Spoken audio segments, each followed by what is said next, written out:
हाय दोस्तों, नमस्कार। Welcome to innovative GS knowledge with Aagaz. आज के इस वीडियो में हम देखने वाले हैं political science MA master of art fourth semester का देखना है हमें कि कई लड़कों ने कई स्टूडेंट ने हमें पर्सनली मैसेज किया है कि भैया सर जी आप इसका जो है वीडियो बना दीजिए, क्योंकि इसकी सीरीज नहीं मिल रही है फोर्थ सेमेस्टर की पॉलिटिकल साइंस का। ठीक है, तो लास्ट सेमेस्टर है, लास्ट ईयर है, तो उस पॉइंट ऑफ व्यू से हमने कोशिश किया है कि जो भी हमारा एग्ज़ाम था यानी 2024 में, हाँ 24 में था, सॉरी हाँ 24 में दिया हुआ है। ठीक है, तो 2024 में मेरा भी एग्ज़ाम था, तो उस समय हम भी परेशान हुए थे। तो हालांकि मैं यूपीएससी एस्पिरेंट हूँ, तो चीज़ें क्लियर हो गई थी, किसी भी तरीके से मैं इधर उधर करके कर लिया था। तो आप लोगों को दिक्कत ना हो, परेशानी ना हो, इसलिए मैं ये वीडियो बना रहा हूँ। तो कुछ मैं हैंड नोट्स बनाया है, शॉर्ट हैंड नोट्स, उसके माध्यम से मैं समझाने और एनालिसिस करने की कोशिश करूँगा। सबसे पहले मैं आपको बताना चाहता हूँ कि अति लघुत्तरी प्रश्न, लघुत्तरी प्रश्न और दीर्घोत्तरी प्रश्न जो आते हैं उसी को मैं यहाँ पर डिस्कस करने वाला हूँ। पूरा होल बुक या होल चैप्टर, होल जो है टॉपिक में डिस्कस नहीं करूँगा। जो मैं एग्ज़ाम दिया हूँ उसी को मैं आपके समक्ष प्रस्तुत करने की कोशिश कर रहा हूँ, समझाने की कोशिश करूँगा। ठीक है, तो जो भी आए यहीं सब आपका क्लियर हो जाएगा। तो देखिए, दो चीज़ें होती हैं, मतलब दो टॉपिक होता है या दो बुक होती है। एक अम्बेडकर इन मॉडर्न इंडिया, एक टॉपिक तो ये होता है, और एक दूसरा टॉपिक है सिविल सोसाइटी। तो दोनों में से कोई एक होगा आपके कॉलेज में। ठीक है, अभी इस वीडियो में जो आपको जानकारी मिलने वाली है अम्बेडकर इन मॉडर्न इंडिया, यानी कि मॉडर्न इंडिया में या आधुनिक भारत में अम्बेडकर जी का, आज अम्बेडकर जी का जयंती भी है। बड़ा अच्छा ये कोइंसिडेंट है, बड़ा अच्छा ये सौभाग्य हमारा प्राप्त हुआ है कि भैया उनके जयंती के दिन हम ये वीडियो रिकॉर्डिंग कर रहे हैं।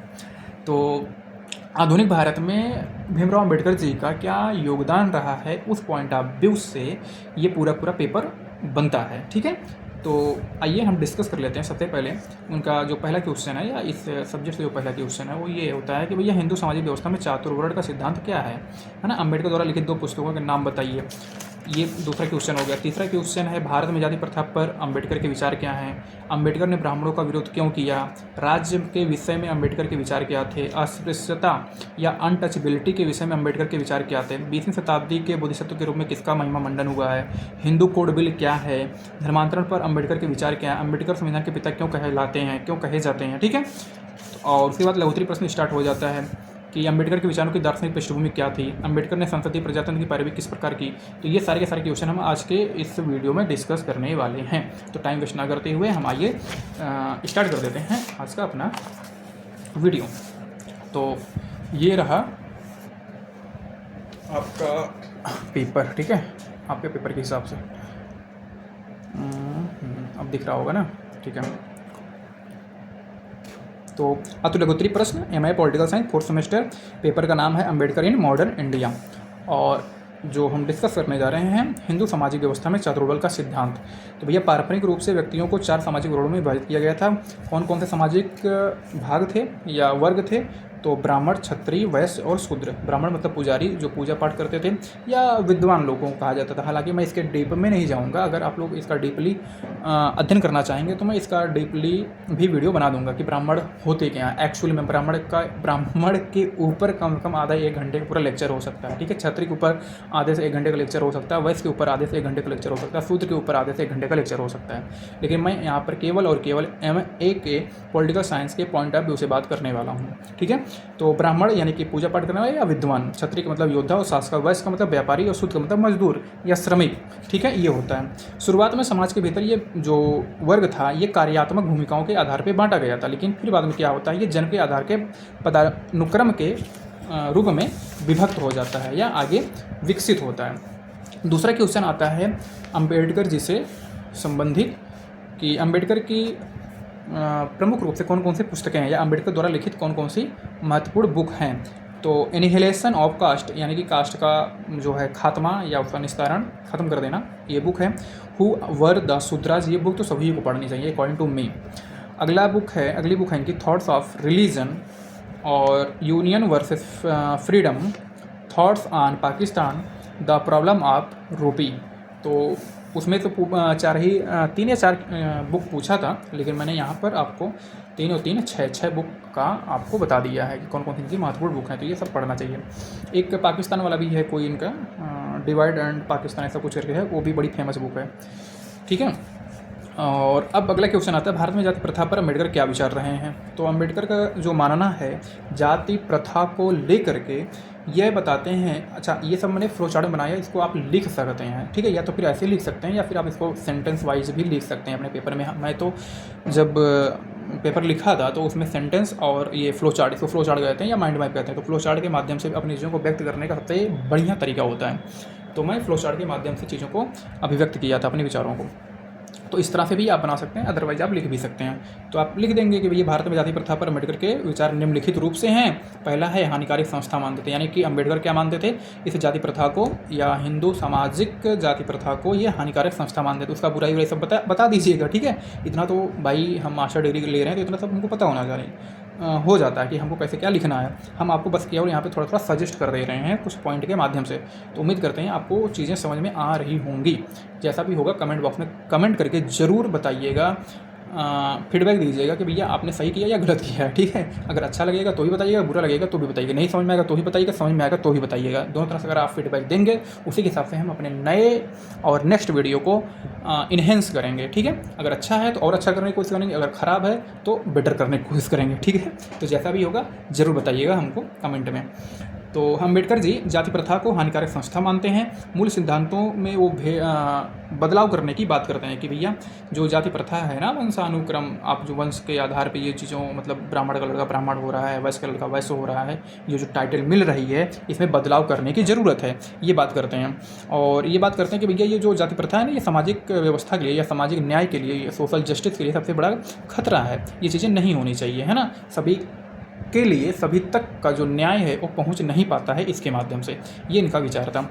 और अंतर जाति विवाह का ये जो है समाधान बताते हैं कि भैया ये जो जाति प्रथा है ना, ये तभी खत्म हो सकती है जब इंटरकास्ट मैरिज को हम प्रोत्साहित करेंगे, ठीक है। ये इसके समाधान के रूप में बताते थे या ये विचार प्रकट करते थे लोगों के बीच में। समावेशिता का ह्रास होता है, इंक्लूसिविटी का ये ह्रास मानते थे कि इससे क्या होती है समावेशिता। समावेशिता का मतलब था सभी को साथ में लेकर के एक साथ चलना, सभी का डेवलपमेंट होना, सभी का विकास होना, उसका हरासमेंट होता है। क्यों? क्योंकि कोई एक ही पक्ष आगे बढ़ रहा है। जैसे ब्राह्मण है, ब्राह्मण का लड़का है तो उसको उस तरह से चीज़ें मिल रही हैं, बचपन से मिल रही है तो वो आगे बढ़ जा रहा है। वहीं पर वैश्य है या शूद्र है वो पीछे रह जा रहा है। तो इस तरह से क्या है, समावेशिता का जो सिद्धांत है उससे हम पीछे हट जाते हैं, उसका ह्रास होता है, उसकी कमी होती है। ये इनके विचार थे। सांस्कृतिक मूल्यों का पतन होता है इससे, है ना। जो भी हमारे सांस्कृतिक मूल्य हैं, सांस्कृतिक मूल्य का मतलब क्या है, जो भी नाटक, मेले, उत्सव, नृत्य, संगीत, ये सब चीज़ें जो होती हैं इसका पतन होने लगता है धीरे धीरे, ठीक है। इसी को कहा गया है सांस्कृतिक मूल्य। ये सब कुछ चीज़ें इसमें से मैं मतलब गूगल से लिया हूँ, कुछ चीज़ें अपने हिसाब से अपने मन से डिस्कस करने की कोशिश किया हूँ या पॉइंट बनाया हूँ उनको पढ़ने के बाद, ठीक है। एक अम्बेडकर की बुक आती है, उनको पढ़ा तो वहाँ से चीज़ें ये सब क्लियर हुई थी। पढ़ा क्या मतलब पहले पढ़ा था, तो वहाँ से चीज़ें मैं निकाला हूँ अलग अलग बुक से फटाफट, ठीक है। चलिए आगे देखते हैं। अगला जो क्वेश्चन है, क्वेश्चन के रूप में अगला जो हमारा टॉपिक है वो है, अंबेडकर ने ब्राह्मणों का विरोध क्यों किया। सीधी सी बात है, इसीलिए किया था कि भैया जाति व्यवस्था इन्होंने बना के रखी थी, है ना। मनुस्मृति को ये जो है मानते थे। मनुस्मृति मतलब वही जो, अच्छा मनुस्मृति के भी ऊपर बड़ा विवाद है। हालांकि जो मनुस्मृति इन्होंने जलाया था वो ट्रांसलेटेड था, जो है क्या कहते हैं अंग्रेज़ों के द्वारा, वो मूल प्रति नहीं थी, ठीक है। ये ध्यान दीजिएगा, मूल प्रति नहीं थी मनुस्मृति की, उसकी डुप्लीकेट प्रति थी, उसमें बहुत कुछ उल्टा सीधा लिखा गया तो उसको इन्होंने जलाया था। तो मनुस्मृति में जो जाति व्यवस्था था, जातिक्रम था या महिलाओं का जो शोषण था, उन सब चीज़ों को देखते, सुनते, समझते, पढ़ते हुए इन्होंने मनुस्मृति का खंडन विखंडन किया था और इसलिए ये ब्राह्मणों का विरोध करते थे और ब्राह्मण इसी को मान्यता देते थे, ठीक है। सामाजिक असमानता, ठीक है, सामाजिक असमानता। सामाजिक असमानता मतलब वही छोटी जाति, बड़ी जाति, ऊंची जाति, इसलिए ये इसका विरोध करते थे। यानी समाज में असमानता एक जड़ के रूप में बैठ चुकी थी, इसलिए अंबेडकर के द्वारा ब्राह्मणों का विरोध किया जाता था, क्योंकि ब्राह्मण इस चीज़ को रूढ़िवादी के रूप में मानते थे। हालांकि उनको नहीं पता था ये रूढ़िवादी है, लेकिन रूढ़िवादी उनके जहन में चीज़ें घुस चुकी थी कि नहीं मैं ही सब कुछ हूँ, इस तरह से, ठीक है। तो सामाजिक असमानता इससे फैल रही थी, इसलिए अंबेडकर ने ब्राह्मणों का विरोध किया था। राजनीतिक अधिकार, ठीक है, राजनीतिक अधिकार का मतलब क्या है कि जो ब्राह्मण या होते थे या जो अपर कास्ट होती थी या एलीट सेक्शन होता था, वह अपने आप को एक अलग वर्ग में रखता था, इसलिए कि हम अपनी प्रभुसत्ता, अपनी राजनीतिक जो पकड़ है, जो पावर है, जो अथॉरिटी है, जो हमारे अंदर चीज़ें निहित हैं, वो हम अपने आप को सस्टेन कर रखें, अस्थायी करके बना करके रखें, उससे अम्बेडकर खफा होते थे या उसका विरोध करते थे। इसीलिए राजनीतिक अधिकार की भी बात की गई है हमारे संविधान के प्रस्तावना में भी। ठीक है, तो इन सभी कारणों की वजह से अम्बेडकर ने ब्राह्मणों का विरोध किया। ठीक भैया, तो इतना टॉपिक क्लियर हो जाता है हमारा। आइए हम नेक्स्ट टॉपिक की तरफ चलते हैं। ठीक है, जितना आज के इस वीडियो में हो पाएगा उतना हम कर देंगे, अदरवाइज़ जितना हमने लिखा है, ठीक है, फिर उसके बाद नेक्स्ट वीडियो में हम इसको देख लेंगे। अभी आप लोगों का शायद 25 अप्रैल को पेपर है, तो 25 अप्रैल तक हम ये सब कवर करा देंगे, उम्मीद करेंगे। ठीक है, कोशिश करेंगे, बाकी देखते हैं कैसा क्या होता है। अब हम बात कर लेते हैं राज्य के विषय में अम्बेडकर के विचार क्या होते थे। तो राज्य के विषय में, या राज्य होना चाहिए नहीं होना चाहिए, राज्य होना चाहिए मतलब सरकार, राज्य सरकार की बात यहाँ पे हो रही है। ठीक है, तो आवश्यक संस्था मानते थे उसको। ठीक है, जो अम्बेडकर थे वो इसको आवश्यक संस्था मानते थे। भैया ये ज़रूरी है सत्ता की सीमा के साथ में, यानी कि ऐसा नहीं है कि आप खुली छूट दे दो, उसकी सीमा को निर्धारित करते हुए राज्य की प्रभुसत्ता होनी चाहिए, ऐसा अम्बेडकर का मानना था। लोकतंत्र पर ये जोर देते थे, यानी लोकतांत्रिक मूल्यों को ये प्रोत्साहित करते थे। सामाजिक न्याय की बात करते थे कि भैया सभी तक चीज़ें पहुँचनी चाहिए। ठीक है, सामाजिक लोकतंत्र की बात ये करते हैं। सामाजिक लोकतंत्र का मतलब ये क्या है कि सभी का सभी के लिए, यानी कि एक कोलैबोरेशन, सहयोग, सहभागिता, समावेशिता, बंधुत्व, समानता, ठीक है, इन सब की ये बात करते थे। इसी को कहा गया है लोकतांत्रिक मूल्य या सामाजिक लोकतंत्र की बात किया गया। स्वतंत्र भारत का दृष्टिकोण ये रखते थे। लोक कल्याणकारी राज्य की ये बात करते थे कि ये जो राज्य की स्थापना आप करेंगे वह लोक कल्याणकारी हित के लिए होना चाहिए, लोक कल्याणकारी राज्य की स्थापना होनी चाहिए। ठीक है, अगला जो हमारा टॉपिक है वो है अस्पृश्यता के विषय में अम्बेडकर के क्या विचार थे। अस्पृश्यता के विषय में अम्बेडकर जो विचार थे वो क्या थे। सीधी सी बात है यार, अगर आप छुआछूत अपनाएंगे तो क्या है, एक सामाजिक बुराई है ना, अपना कॉमन सेंस लगाइए, सीधी सी बात है। ठीक है, तो कुछ चीज़ें इसमें देखिए ऐसी भी है ना जो आप नॉर्मली चीज़ें कर सकते हैं, है ना। तो उसी के पॉइंट ऑफ व्यू से ये हम फटाफट आपको सजेस्ट कर दे रहे हैं या थोड़ा बहुत एनालिसिस कर दे रहे हैं कि चीज़ें आप फटाक से कवर करके छोटे से वीडियो में आप समझ जाइए और मैक्सिमम आउटकम दे करके आइए। तो जितना हो सकता हम कर दे रहे हैं, बाकी आप लोग बताइएगा कैसा है। और अम्बेडकर क्या मानते थे, अस्पृश्यता को ये सामाजिक पिछड़ेपन का प्रतीक है। भैया अगर छुआछूत है समाज में तो ये किस चीज़ को बता रहा है। भैया सीधी सी बात है, सामाजिक पिछड़ापन है ना, इसीलिए आप ऐसा कर रहे हैं। रूढ़िवादिता इससे जो है बढ़ती थी, रूढ़िवादिता का जो है बढ़ावा मिलता था। रूढ़िवादिता का मतलब, अच्छा कुछ लोगों को पता नहीं होगा, हो सकता है कि भैया रूढ़िवादी क्या होती हैं, स्टेरियोटाइप कहते हैं इसको। रूढ़िवादिता का मतलब ये होता है किसी एक चीज़ को जहन में बसा लेना कि हाँ ऐसा ही है।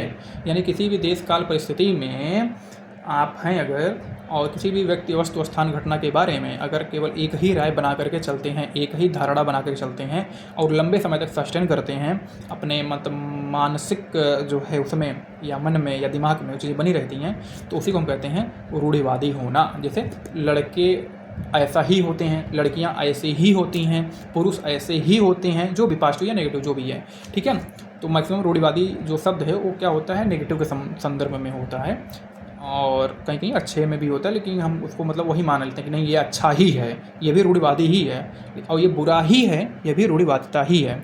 जैसे पितृसत्तात्मक जो व्यवस्था है वो क्या है, रूढ़िवादी व्यवस्था है। तो ये हो गया, रूढ़िवादी को बढ़ावा मिलता था।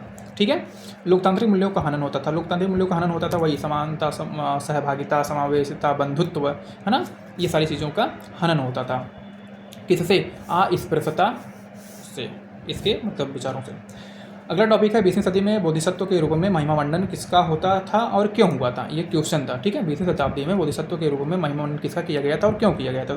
तो क्यों किया गया था ये हम सबसे पहले देख लेते हैं, और किसका किया गया था ये हम बाद में देखते हैं। तो 20वीं सदी में बुद्ध धर्म एक व्यापक और जटिल परिवर्तन का दौर उस समय मतलब चल रहा था। इसमें शामिल जो लोग थे या शामिल जो बातें थीं, क्या क्या इसमें शामिल था इस बोधिसत्व के दौर में। तो पुनर्जागरण की बात इस समय हो रही थी, आधुनिक रूपांतरण हो रहा था बहुत तेज़ी के साथ में, और वैश्विक प्रसार हो रहा था बहुत तगड़े में। ठीक है, और बौद्ध धर्म की जो शाखाएँ थीं इस समय थेरवाद, महायान और वज्रवान, ये दुनिया में बहुत तेज़ी से फैल रही थी। ठीक है भैया, अब हम बात कर लेते हैं विशेषताओं की कि ये क्यों फैल रहा था, क्यों, वाई, ठीक है। तो सामाजिक न्याय और समानता की बात करता था। बौद्ध धर्म क्या है, सामाजिक न्याय और समानता की बात करता था, पर्यावरण संरक्षण की बात करता था, मानवाधिकार की बात करता था, अंतर धार्मिक संवाद की बात करता था। अंतर धार्मिक संवाद का मतलब ये है कि आप बुद्ध हैं, आप हिंदू हैं, आप जैन हैं, आप ईसाई हैं, हम सब लोग मिलकर के एक पथ पर आकर के बैठकर बात कर सकते हैं, ऐसा आज़ादी देता था बौद्ध धर्म, ठीक है, इसलिए फैल रहा था। अब बोधिसत्व या बोधित्व को उपलब्ध होने वाले जो व्यक्ति थे, उनका जो महिमा मंडन था, कौन कौन से लोग थे, आइए उसको अब हम देख लेते हैं। तो अनागारिका, धर्मपाल और हिक्का दुबे श्री सुमंगला, ये थे। थाई ध्यान गुरु थे और मैत्रेय थे। तो ये कुछ प्रमुख लोग थे जिनका महिमा मंडन हुआ था 20वीं शताब्दी के दौर में। क्यों हुआ था, क्योंकि इन सब के कारण की वजह से हुआ था, बौद्ध धर्म तेज़ी से फैल रहा था। अब अगला क्वेश्चन है, या अगला टॉपिक है हिंदू कोड बिल। तो हिंदू कोड बिल क्या है, तो भारत में हिंदू पर्सनल लॉ को संहिताबद्ध और सुधारने के लिए एक प्रस्तावित बिल था। इसका जो उद्देश्य था, एक समान प्रणाली और समानता और न्याय को बढ़ाना, इसका मुख्य उद्देश्य था कि भैया एक समान प्रणाली लिख करके हम आएंगे। इसमें कौन कौन से मुख्य प्रावधान थे, तो विवाह का, तलाक का, उत्तराधिकार का और गोद लेने का, ये मुख्य प्रावधान किए गए थे। अंबेडकर का इसमें महत्वपूर्ण जो है योगदान था, ठीक है। अगला टॉपिक है धर्मांतरण पर अंबेडकर का विचार क्या था। तो भैया जातिवादी व्यवस्था के खिलाफ थे, धर्म परिवर्तन का ये समर्थन करते थे। क्यों करते थे, क्योंकि हिंदू समाज में तमाम प्रकार की बुराइयां थी, जो कि आपने देखा अभी बताया। बौद्ध धर्म का ये समर्थन करते थे, मानवतावादी दृष्टिकोण रखते थे, सामाजिक न्याय की बात करते थे, ठीक है। सामाजिक न्याय होगा, इसीलिए मतलब सामाजिक न्याय की स्थापना की जा सके, इसलिए धर्मांतरण को ये आगे मानते थे या प्रोत्साहित करते थे, ठीक है। तो इतनी चीज़ें होती हैं क्लियर। अब हम बात कर लेते हैं, हाँ, अंबेडकर संविधान के पिता क्यों कहे जाते हैं। अंबेडकर को संविधान का पिता क्यों कहा जाता है, क्योंकि 1947 में संविधान मसौदा समिति के अध्यक्ष थे।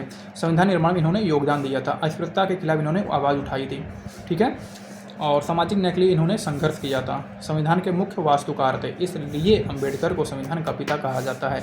हमने ये पॉइंट बता दिया है, दिखा दिया, समझा दिया है, आप इसके अंदर में भी जा करके लिख सकते हैं। ये सब लघुत्तरी क्वेश्चन हैं, ठीक है, या अति लघुत्तरी में भी अगर आ जाता है तो भी आप ये लिख सकते हैं, या कोई इसमें से एक पॉइंट अगर लिख देंगे अति लघुत्तरी में तो भी आपका काम चल जाएगा। अब यहाँ से जो है लघुत्तरी, अच्छा अभी तक जो हमने डिस्कस किया है ना, ये सब लघुत्तरी में अगर आ जा रहा है, उस हिसाब से, उस पॉइंट ऑफ व्यू से मैं इस तरह से डिस्कस कर दिया हूँ, ठीक है। अब यहाँ से स्टार्ट होता है लघुत्तरी प्रश्न का विचार, कॉन्सेप्ट या टॉपिक। तो पहला क्वेश्चन है, अंबेडकर के विचारों की दार्शनिक पृष्ठभूमि क्या है। तो अंबेडकर के विचारों की पृष्ठभूमि जो है दार्शनिक रूप से, उसके जो आधार स्तंभ है वो सामाजिक लोकतंत्र है। सामाजिक लोकतंत्र मतलब स्वतंत्रता, सामाजिक लोकतंत्र का मतलब समानता, सामाजिक लोकतंत्र का मतलब न्याय, सामाजिक लोकतंत्र का मतलब बंधुत्व है, ठीक है। ये चार आधार, चार पिलर आप मान लीजिए जो है इसके सामाजिक लोकतंत्र के, ठीक है। अच्छा, और जो दार्शनिक जो पृष्ठभूमि है, दार्शनिक जो आधारशिला है वो सामाजिक न्याय, संवैधानिक नैतिकता और शिक्षा है, ठीक है, ये ध्यान दीजिएगा। ये सामाजिक लोकतंत्र नहीं है, सामाजिक लोकतंत्र ये है, ये है, ये है, ये है, यानी सामाजिक लोकतंत्र इक्वल टू स्वतंत्रता प्लस समानता प्लस न्याय प्लस बंधुत्व। लेकिन जो दार्शनिक विचार हैं उनके उसमें भी इंक्लूड हो जाता है, यानी दार्शनिक विचार में दो बातें हैं, एक सामाजिक लोकतंत्र है, ध्यान दीजिएगा आपको कन्फ्यूजन ना हो। दार्शनिक विचारों में अंबेडकर का जो दार्शनिक विचार है उसमें दो बातें हैं, एक है सामाजिक लोकतंत्र और एक है ये सामाजिक न्याय, संवैधानिक नैतिकता और शिक्षा। तो सामाजिक जो लोकतंत्र है उसमें चार बातें हैं, चार चीज़ें हैं, या कौन कौन सी हम बातें जान सकते हैं, तो स्वतंत्रता है, समानता है, न्याय है और बंधुत्व है। इसको मिला करके हम सामाजिक लोकतंत्र का अवधारणा देते हैं या बनाते हैं। और दार्शनिक विचारों की अगर हम बात करें तो ये इसको होलिस्टिक रूप में हम दार्शनिक विचार कहेंगे या बताएंगे, ठीक है भैया। अब हम लास्ट टॉपिक पे बढ़ रहे हैं आगे।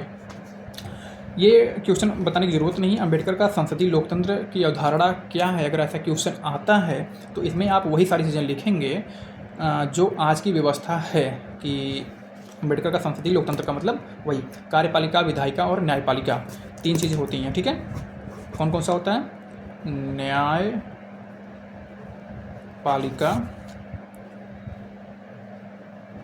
विधायिका और कार्यपालिका। तो जो न्यायपालिका है वो इन दोनों पर क्या होती है, अपनी पकड़ बनाकर रखती है, अपनी नज़र बना करके रखती है। यानी कि विधायिका क्या करती है, कानून बनाती है, कार्यपालिका उसको संचालित करती है और न्यायपालिका उसको एग्जामिन करती है या उसको एनालिसिस करती है, देखती है। तो कई बार कई कानून बन जाते हैं लेकिन न्यायपालिका उसको निरस्त भी कर देती है। तो इस तरह से न्यायपालिका कस्टोडियन का भी काम करती है, ठीक है। तो यही जो व्यवस्था है यही है अंबेडकर का संसदीय लोकतंत्र, ठीक है। और तीनों का एक सहभागी होना, एक कोलैबोरेशन, एक कोलैबोरेट करके आगे चलना, अपने राष्ट्र को आगे लेकर के चलना, यही है संसदीय लोकतंत्र। अब हम बात कर लेते हैं, यह टॉपिक जो है अगला मौलिक अधिकारों पर अम्बेडकर के क्या विचार रहे हैं। तो मौलिक अधिकारों पर जो अम्बेडकर के विचार रहे हैं, उनका जो मानना था कि भैया ये सभी के लिए सुलभ होने चाहिए, सभी को ये मिलने चाहिए, ये पहला विचार था। सामाजिक न्याय और समानता की ये बात करते थे कि भैया जो हमारे अधिकार होते हैं वो सामाजिक न्याय और समानता के थ्रू रेगुलेट होते हैं। संवैधानिक उपचार का ये अधिकार मानते थे कि भैया संवैधानिक उपचारों का अधिकार होना चाहिए, इसीलिए 32 जो है आर्टिकल 32 उसको इन्होंने संविधान की आत्मा और हृदय कहा है। अधिकारों की ये रक्षा करना चाहते थे कि भैया जो मूल अधिकार होते हैं वो अधिकारों की रक्षा करते हैं। अल्पसंख्यकों की रक्षा करने वाले अधिकार होने चाहिए, संवैधानिक नैतिकता होनी चाहिए उसमें, और अधिकारों को प्रतिबंधित भी ये करते थे। अधिकारों को प्रतिबंधित करने का मतलब ये है कि युक्त निर्बंधन की बात होती है कि भैया देशकाल परिस्थिति में आपातकाल में आपके कुछ मूल अधिकार का हनन होगा या उसको प्रतिबंधित किया जाएगा, उसी को यहाँ पे बताया जा रहा है, अधिकारों को प्रतिबंधित करना। ठीक है। सामाजिक आर्थिक अधिकार की ये बात करते हैं, लैंगिक समानता की बात करते हैं, दलितों को आधार देने की बात करते हैं, जैसे तमाम प्रकार के आरक्षण। ठीक है। लैंगिक समानता का मतलब पुरुष और स्त्री, इसकी बात हो रही है यहाँ पे। तो ये जो टॉपिक है ये ख़त्म हो जाता है आपका, कहाँ तक हम बता दे रहे हैं। तो अम्बेडकर के विचारों की दार्शनिक पृष्ठभूमि ये हमने क्लियर कर लिया। अम्बेडकर ने संसदीय प्रजातंत्र की पैरवी किस प्रकार की है ये हमने देख लिया। ठीक है। या अम्बेडकर की संसदीय प्रजातंत्र का विचार कैसा है, क्या है, वो हमने देख लिया। मौलिक अधिकारों को अम्बेडकर के विचार हमने देख लिया। अम्बेडकर ने हिंदू धर्म बौद्ध धर्म को क्यों स्वीकार किया, मतलब हिंदू धर्म को छोड़ करके बौद्ध धर्म को क्यों स्वीकार किया, क्योंकि हिंदू धर्म में तमाम प्रकार की बुराइयाँ थी। ठीक है। जो अभी आपने हमको मतलब आपको हमने जो बताया अभी। ठीक है। हिंदू कोड बिल पर हमने टिप्पणी कर दिया, अति लघुत्री में भी और लघुत्री में भी वही आप डीपली लिख देंगे। हाँ, लघुत्री के रूप में ही हमने डिस्कस किया है। अम्बेडकर ने हिंदू सामाजिक व्यवस्था के विरोधी क्यों थे, क्योंकि भैया दुनिया भर का उसमें बुराई था। ठीक है, सब बता दिया हमने आपको। और अब रह जाता है ये 7वां क्वेश्चन, यानी कि जाति पर अम्बेडकर व महात्मा के गांधी के विचारों की तुलना कीजिए। यानी कि जाति पर अम्बेडकर क्या विचार थे और गांधी क्या विचार थे, ये हम नेक्स्ट वीडियो में देखने वाले हैं। और अगला क्वेश्चन है भारत में श्रमिक पहचान पर अम्बेडकर क्या विचार होते थे, ये हम नेक्स्ट वीडियो में देखेंगे। और फिर हम देखेंगे लास्ट में जो क्वेश्चन है अम्बेडकर के राजनीतिक विचारों की व्याख्या। फिर उसके बाद निबंध लिखने का जो आता है Hindu code bill. Hindu code bill हालांकि मैं बता दिया हूँ, उस पर आप लिख सकते हैं आराम से, सार्वभौमिक नागरिक संहिता। ठीक है। यूसीसी यूनिवर्सल सिविल कोड की जो इस समय बात भी हो रही है, तो इस पर भी आप आराम से लिख ही सकते हैं, लेकिन मैं बताऊंगा। ठीक है। पॉइंट इसी तरह फ्लो चार्ट करके मैं बता दूंगा आपको। महात्मा गांधी व अम्बेडकर के विचारों की विस्तार से तुलना कीजिए, ये भी मैं कर दूंगा। संविधान के निर्माण में अम्बेडकर की भूमिका विश्लेषण कीजिए। तो संविधान के निर्माण में आप दुनिया भर का इनका सब कुछ लिख डालिए। ठीक है, मैं बता दूंगा, लेकिन मैं ये कहना चाह रहा हूँ कि आप ये सारी चीज़ें लिख सकते हैं। उनका मतलब शुरू से लेकर लास्ट तक जो योगदान रहा है, प्रारूप समिति के अध्यक्ष से लेकर के, है ना, मसौदा समिति के अध्यक्ष से लेकर के, जितने भी उनका वाद विवाद संवाद किए हैं संविधान में, उन सब का आप यहाँ पे डिस्कस कर सकते हैं। ठीक है भैया। तो मैं बहुत छोटा वीडियो बना करके ये चीज़ें समझाने की कोशिश किया हूँ। अंततः अब मैं सफल हुआ या नहीं हुआ ये आप लोगों के कमेंट के आधार पर निर्धारित होगा। तो जैसा आप लोगों का कमेंट होगा उसी हिसाब से मैं आगे डिसीजन लूँगा। अगर चीज़ें समझ में आ रही हैं तो मैं वीडियो बनाऊंगा, चीज़ें समझ में नहीं आ रही हैं तो मैं वीडियो बनाऊंगा, लेकिन सुधार करके बनाऊंगा, है ना। ये मत सोचेगा नहीं वीडियो बनाऊंगा। तो ज़रूर से ये चीज़ें आप लोग ध्यान दीजिएगा कि यह वीडियो कैसा लगा, फीडबैक ज़रूर दीजिएगा हमको। ठीक है, क्योंकि उसी के आधार पर हम आगे पीछे करेंगे मतलब ये है कि उसी के साथ सुधार करेंगे, सीधी सी बात है। ठीक है। तो प्लीज़ आप लोग ये ज़रूर देखिएगा और बताइए ये वीडियो हम आपको कैसा लगा। बहुत दिन के बाद हमने किसी वीडियो को रिकॉर्ड किया है, लोगों के कहने के बाद। बहुत ज़्यादा व्यस्तता है भाई साहब, बहुत ज़्यादा व्यस्तता है। ठीक है, तो क्या ही किया जाए। तो जैसा भी होता है आप लोग कमेंट करके ज़रूर बताइएगा ये वीडियो आपको कैसा लगा। बाकी मिलते हैं नेक्स्ट वीडियो में नेक्स्ट टॉपिक के साथ, तब तक के लिए नमस्कार, जय हिंद, वंदे मातरम।